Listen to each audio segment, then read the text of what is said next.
মই যুগল কলিতাই কৈছোঁ। আমি হাৱাইৰ বিগ আইলেণ্ড বোলা দ্বীপটোলৈ আহিছোঁ ফুৰিবলৈ। মোৰ বন্ধু যুগ্ম বৰা তেখেতৰ ঘৰত আছোঁ। তেখেত ইয়াত নাথাকে, তেখেতৰ সাগৰৰ পাৰত ঘৰ এটা আছে। ঘৰটোলৈ বছৰত 4-5 বাৰ আহে, এসপ্তাহ 2 সপ্তাহৰ কাৰণে। বাকীখিনি সময় তেখেতে ইউটাহত থাকে। আমাক এনেই ফুৰিবলৈ আহিবলৈ কৈছিলে, সেইকাৰণে আহিছোঁ।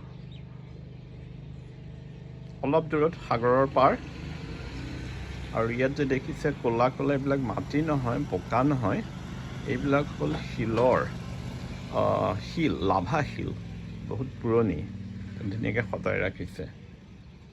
আৰু মানুহে কাম কৰি আছে, ঘাঁহ চাহ কাটি আছে, গাঁৱত পানী দি আছে। সন্মুখত এখন হোটেল, আৰু আকৌ